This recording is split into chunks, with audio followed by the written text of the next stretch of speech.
the pleasure of being here with Melbourne band Black Tea House. Thank you so much for joining us on the show. Really appreciate it. Thanks for having us. Yeah. Absolutely. Now, look, these guys are relatively new on the scene as a collective group, but individually they have done a lot of things in the past.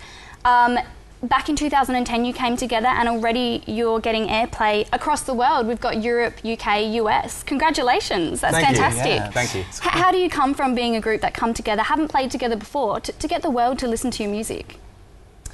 I reckon it's about, like, social media nowadays dominates everything, doesn't it? So it's the ability to go viral, and music nowadays, that's how it works. You know, as you can transfer it, you can move it around, you can put it on somebody's website.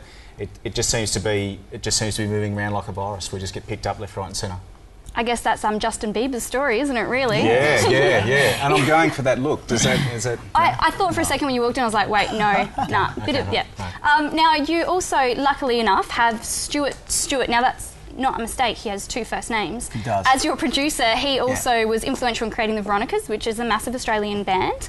How much does it help to have that kind of influence in your musical careers? It's phenomenal. It's critical for us because we're heading down the commercial pop rock I guess genre. So he's incredible in the way that he approaches the songs and takes them from, you know, a sketch to something that's just out of control. You know, you can have it radio ready to be on the air. Yeah. Well, you just jumped into my next question. Now, first of all, obviously it's amazing because, as I said, it's getting played across the world. I've heard two different ways of your music being described, and I know that you're influenced by Jet, Live, Radiohead, which are all amazing bands. I heard Ready for Radio, which I thought was interesting, and I figured that just means it's good music. Secondly, I heard... now, what was it? Straddling the twilight zone of pop and rock. Now, for anyone who doesn't know how to speak the music language, tell me just one word. What do you play? What would people hear if they went to your website? One song or...? No, one word. Just one description. You can't have any more than one word. Infectious. Infectious, good one. All right, yeah, that's... Did you thought of that before you came? That was good. I thought I had you for a second. No, that's great. Give me 5 minutes, I'll change it. That is awesome. Now, we have to just acknowledge, and I hope we can get a shot of this. I hope I haven't jumped this on the camera, people, but this massive trophy isn't for show.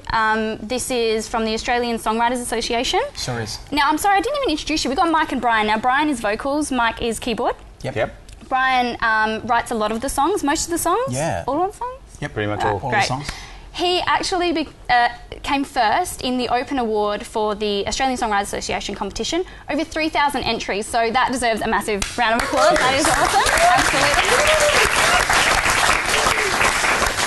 absolutely. And you were, I guess, the one person bringing the band together. So obviously you're happy with the way the band's going, and what advice would you give for other people in your position who love writing songs and want to get it out there to the world?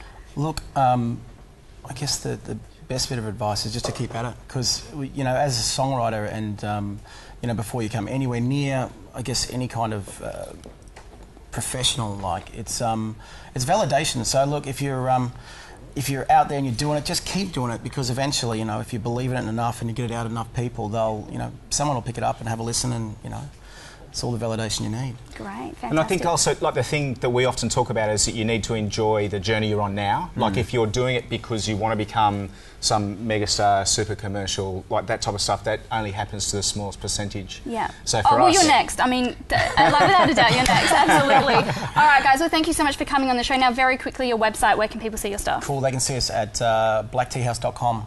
Definitely. Fantastic. Nice and simple. Check it out, guys. Thanks.